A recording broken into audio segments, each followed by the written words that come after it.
I'd now like to introduce you to Deborah Hume from Minerva Engagement, who is going to develop this theme of engagement further. Deborah is a leading expert in the business of engagement. She is an expert in delivering business change through the effective engagement of employees and key stakeholders. And I am sure that you will find what she has to say both inspiring and of practical help in developing your plans. Thank you.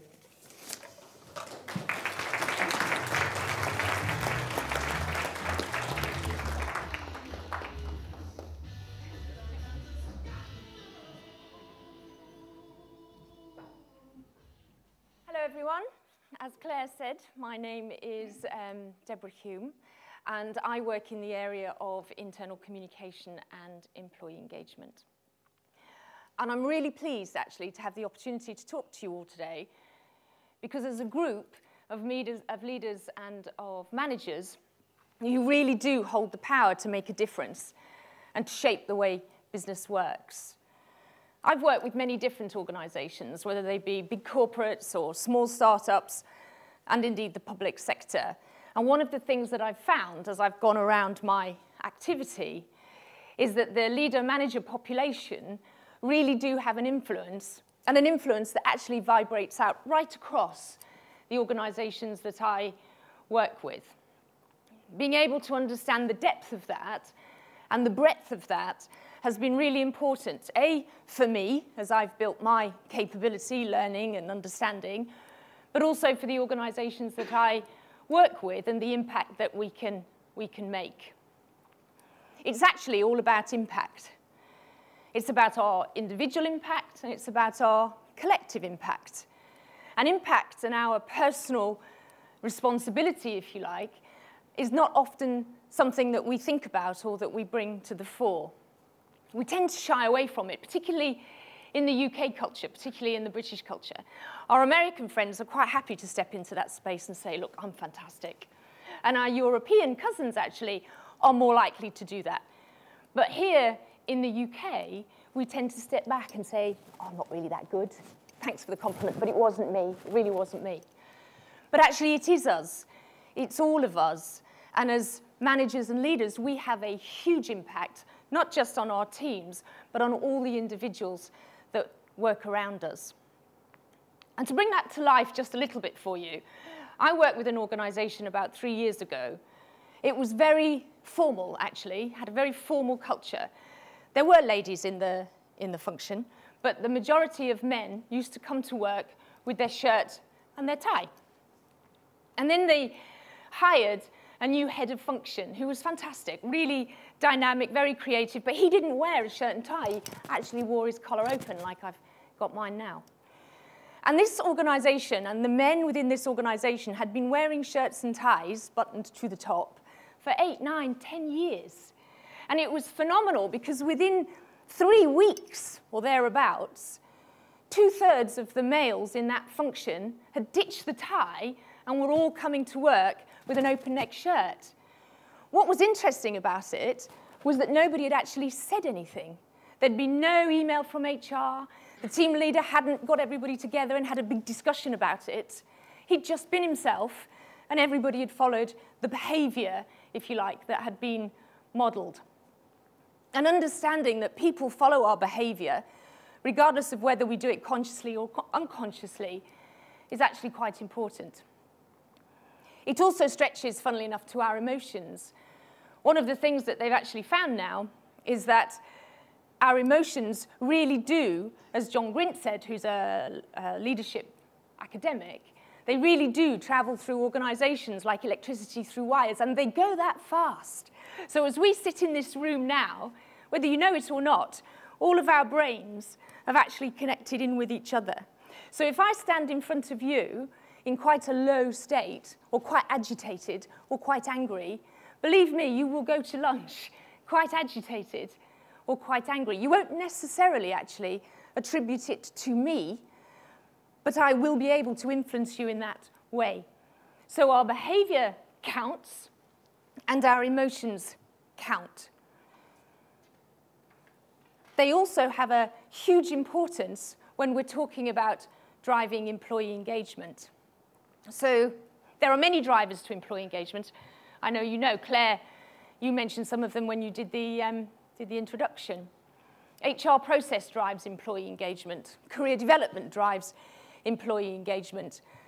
Pay and reward drives employee engagement. In fact, it would be really easy to kind of stand back and say, you know what, the organization does employee engagement.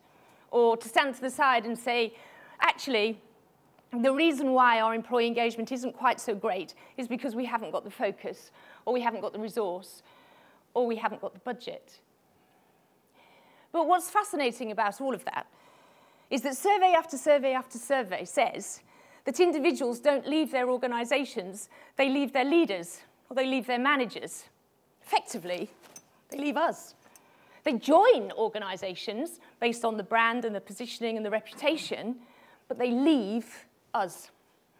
There was a survey by the Westminster Business School in January of this year, and one of the things that came out of that was that the most trusted group of individuals in an organization isn't the chief exec's office or even the frontline staff.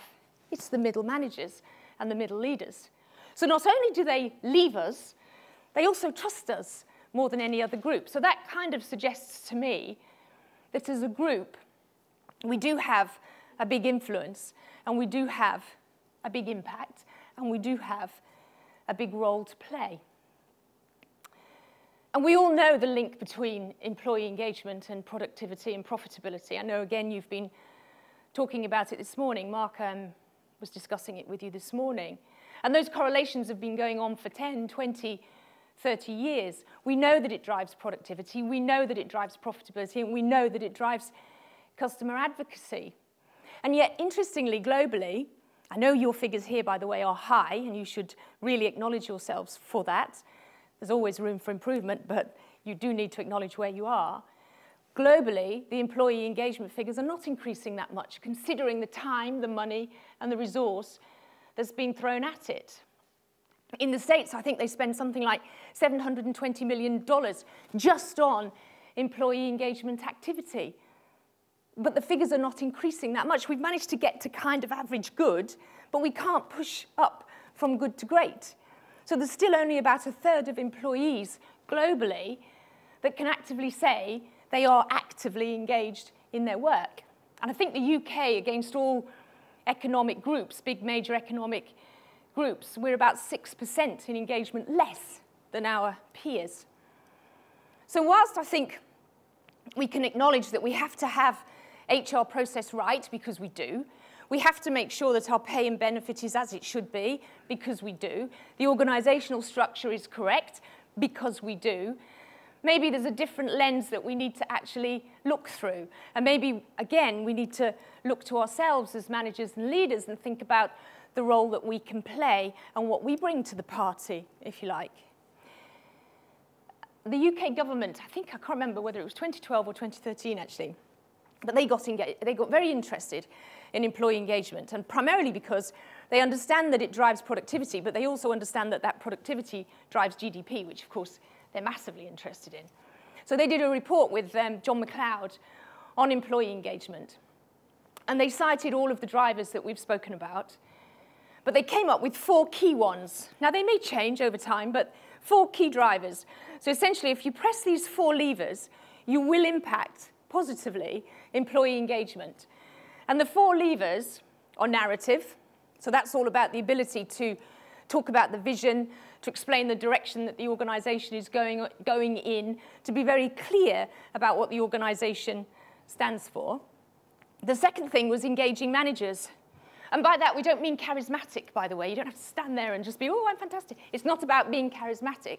It's about actually sitting down with teams and being able to talk through what the role profile is, what the objectives are, what the measures are, how they're doing against performance, being really very clear about the expectations that are being set. Those discussions and conversations, I know, are quite difficult. I believe here you use motivational maps, which is a fantastic tool for helping you have those conversations in much more granular detail. The third lever is all around employee voice. And that's about feedback. That's about discussion and debate. That's your communication loop coming into play, actually listening to what people have to say and taking their views and opinions into consideration. And the fourth is authentic values. And that is so much more than having the vision and the values plastered all around the wall. It's actually bringing them into day-to-day decision-making and day-to-day conversation. It actually moves back towards modeling the behaviors and modeling the way and making sure those values really live as part of what we do every day. So the managers, therefore, I would suggest, in my mind anyway, as managers, as leaders, we can actually influence all of those four areas quite easily, independent of what else is going on around the organisation. Although it helps to have a forward-thinking organisation who are working hard in those areas, which, from what I know of your organisation, you seem to have sorted that out very robustly. When I talk about leaders, I'm not talking about leaders or leadership as a role. I'm not talking about it as a title. I'm actually talking about it as a behaviour. And I'm sure all of you, I certainly have, we've been around leaders who've got leadership in the title, but quite honestly couldn't lead themselves out of a paper bag, and certainly couldn't lead anybody else out either, because they're not displaying the behaviours that are required to actually stand in that space. And I don't think it's appropriate anymore to actually say, you know what, leadership is an innate capability, and I wasn't born with it, so it's not my problem. It doesn't wash anymore, maybe 30 years ago. John Adair, who I know you work with here, and work with his action-centred leadership model around team, individual, and task, he was one of the first thinkers on leadership as a learned capability, something that can be learned in practice. And I really believe that leadership is a learned capability. It's very like the parent-child relationship, where it's the child that teaches the parent how to be a parent. So you can read the books on being a parent, you can talk to your in-laws, you can talk to your friends, you can talk to your partner, you can talk to whoever, but it's only when you actually put it into practice and stand into that space and start to interact with that child at various stages of its existence and listen to the feedback that's coming back that you really learn how to be a parent. And some of us never learn how to be a good parent, by the way, but it's only when you put it into practice that you have an opportunity to learn. And leadership is the same. It's something that can only be learned, rather than taught, in practice. So it's only when you step into the space of leadership and you actually start putting into practice the things that you've read about it, and there's plenty to read. If they stopped writing the books on leadership today and you started to read all of those books, it would take you 45 years non-stop without any stopping for sleep. So there's plenty to read, but it's only when you actually step into the space and you start to listen to the feedback that's coming to you and reflect on how you have behaved in a certain situation that you can really start to hone your leadership capabilities and build, if you like, your leadership practice. And it is a lifelong journey. The interesting thing about leadership is, whilst there are many models, there are also certain ways of thinking that if actually we follow and involve ourselves in certain practice, we can improve our leadership.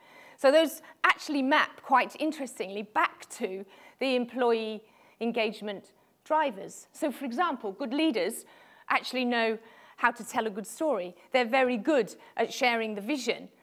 They're also very, very good at modeling the way.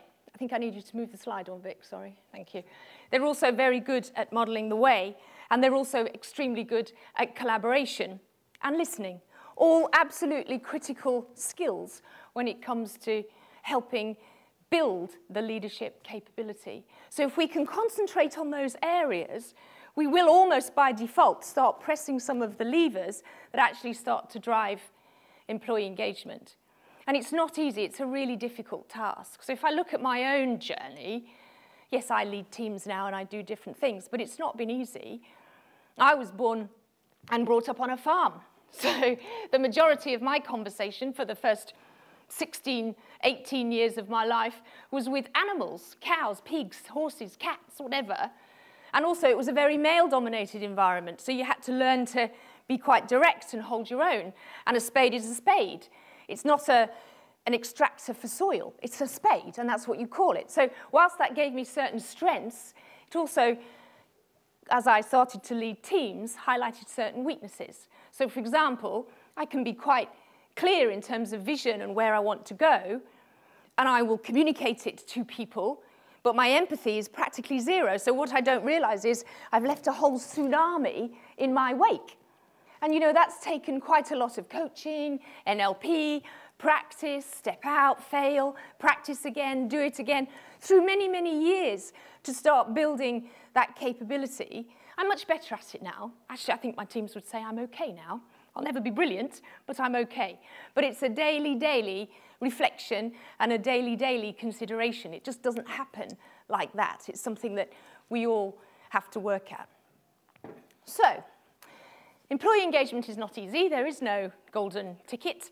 Leadership capability and learning is a choice. Leadership is absolutely a personal choice. We either want to step into that space or we don't. And it's difficult. And it's not something that can happen in 5 minutes. One of the things that is happening, though, these days, which I do find quite fascinating, is that there are a lot of developments going on in the world of neuroscience. So people are examining our brains in much more detail than they've ever done in the past, which actually, from a leadership point of view and understanding behavior, is really important. So we know now, for example, we used to think that fear was a motivator. It's not.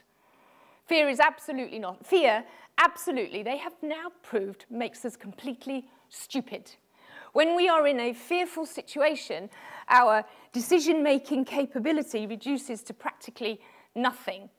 And fear can be conscious or unconscious. So conscious, there's a truck coming and I can't get out of the way, fear. Unconscious, something's happening in the organization, I think it's going to affect my job, but I don't really know, and they haven't really told me, and I don't really know whether I'm going to keep my job or not. Unconscious. Shuts down the decision-making, not just for the individual, but whole teams and entire organizations.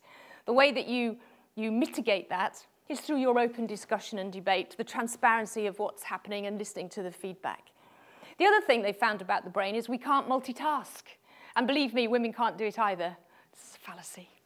So if I am typing and somebody's talking to me, I am either making mistakes in my typing or I'm not listening to a word that person is saying. But I'm actually not doing both. I'm not doing both. Completely 100%. It doesn't matter how much I think I'm doing both, I'm not doing both. So I either stop typing and listen to what's being said, or I get my important email out and ask the person just to hold for 5 minutes so I can concentrate on what they're saying. So it's all quite interesting stuff, and there's lots of it. Far too much for me to discuss with you here today. But the bit that is important, I think, and does link back to the conversation around leadership capability and engagement, is what they're finding about how to keep brains healthy and happy. And that's really interesting, because if you were to lose all of your faces and your personalities, and you were just 60, 70 brains on the top of spinal columns looking at me, there are 4 things that I actually need to consider. And this may change as our understanding of the brain grows, but there are 4 things that I need to think about to make sure your brains stay calm, stress-free, and happy. One is, I have to create a sense of attachment. Attachment is really important. We have it since birth. We have it from birth. And attachment, when we get into the organizational setting, comes from trust. So if we're working with teams and in organizations where there's a high level of trust, our sense of attachment will be very high, and then we're in a very balanced, good state. The second thing is pleasure maximization, which is this fear thing I was talking about earlier. We lean towards pleasure and we move away rapidly from fear. So the more, as an organization, we can be open and transparent in our communication, the more we can create pleasurable experiences and move away from fear state, the more happy the brain will be. And the third thing is self-esteem. And self-esteem is really important on 2 levels, actually. As an individual, in different levels, because I know we're all different, and I guess this comes out of your motivational map activity as well, but generally, as an individual, I need to feel that I'm valued, and I need to feel that I'm good at what I'm doing. And I get a big buzz from that. I also, though, need to feel that you think I'm valued, or that you value me, and that you think I'm good at what I'm doing. Because if you don't, or if I don't, I get all stressed and out of sync. And that comes from, that self-esteem piece comes from, again, feedback. It comes from you talking to me, telling me, giving me feedback on how I'm doing, letting me know when maybe I'm not doing so well, but more importantly, telling me how I can improve, or putting me in a situation where you're using my talents instead of playing to my weaknesses, which happens a lot. And then the final thing around the brain is autonomy and control. We all need to feel that we're in control, even if it's just a little bit. And the autonomy and control doesn't mean that we have to all be chief exec or we have to all be MD.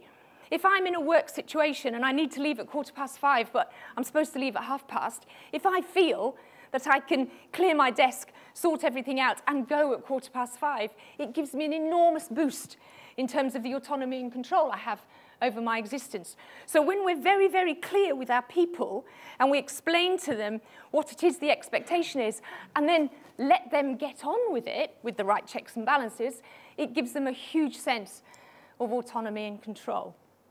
The interesting thing, when we started to map all of these elements out, so if you think about it, I've just talked relatively quickly through the importance of our personal impact. We all have an impact, whether we want to be conscious or unconscious about it. It's up to us, but we can't deny it. We have the opportunity to make or break somebody's day at any moment on any day, regardless of whether we're just an individual or a leader. But when you add that title in, it becomes even more important to people around. So the impact, employee engagement, absolutely. It drives productivity. It drives shareholder value. It is very, very difficult. We're not doing so well at it, but there's a big role, if you like, we can play as managers and leaders. In order to play that, we need to make sure that we build our capability and we build our awareness and we know what's expected of us and we handle things in a certain way, we reflect and we listen. Listening, you know, by the way, is really important. Most of us don't listen at all. Somebody once said to me, listening is like a dance. You lead and you follow. You lead and you follow. What tends to happen with listening is if I'm talking to you, you'll be saying something to me, and my brain will be whirring. What question should I be asking next?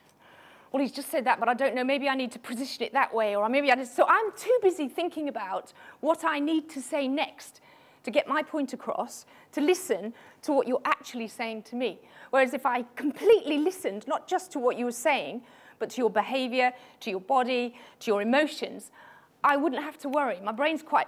I would know what to say next. It would just come naturally. And then I would speak, and you would do the same. What tends to happen is we're miles away. Sometimes we're even thinking about what we're going to put on for dinner that night when somebody's talking to us, and we all do it. So listening is really important. So when you pull all of that together, it actually forms, and I know it's the topic of your conference today, but it does form a kind of chain reaction.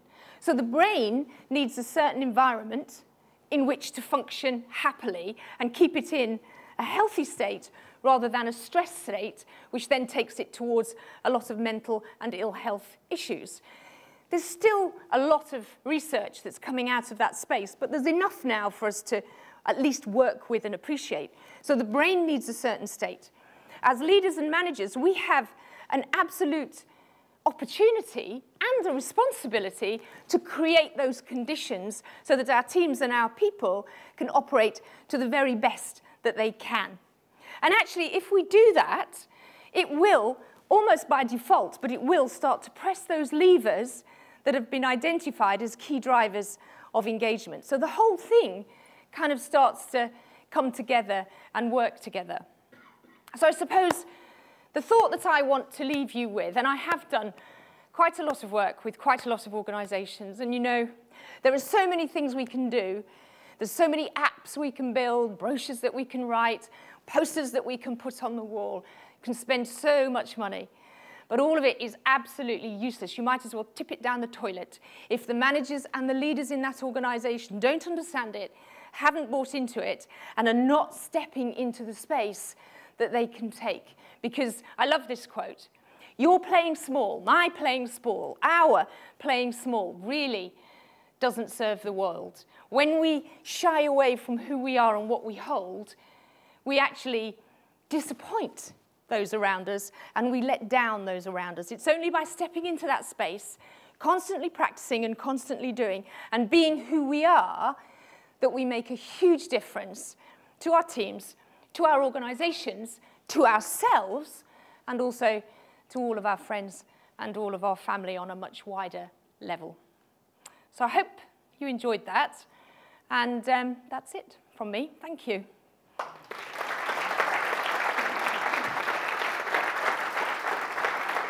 Thank you. I know Claire's going to come up and explain lunch and dinner arrangements in a minute, but I don't know if anybody has any questions. I'm happy to take some questions if there are any. If there aren't, I'm also happy to go back to my seat. So I'll be led by you guys. I thought it was really interesting that with the mind you can take responsibility, you know, you can learn to take more responsibility. You can learn to take more responsibility, but it can be a learned behaviour. So you don't, you know, like you just need to persevere at it. So no one should give up really. No, nobody should give up. Nobody should. I think one of the things that I've learned, and certainly as I've worked with different people in different organisations, it's almost like we're kind of frightened of putting it into practice, really, in case we fail. Well, you know what? You're always going to fail because we can't be perfect. We're all human. And all we can keep doing is honing and honing and honing. And actually, it is only the feedback from our colleagues and the people around us that help us get better. Because you can read about it, but you can't really be taught it. It's like what I'm doing now. You know, I can read about how to present until the cows come home, but my stomach's still going to be doing this, and it's only when I get on this stage and practice, by the time I've done it 15 times, I might be okay, but the first 3 or 4, you don't want to be in the audience. You know, that's kind of how it works.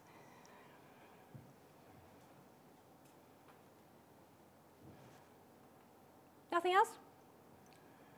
Okay, well, I hope you enjoyed, and I hope it's given you something to think about, and I will hang around. I'll be around for lunch if anybody wants to come up and have any conversations with me. All right, thank you.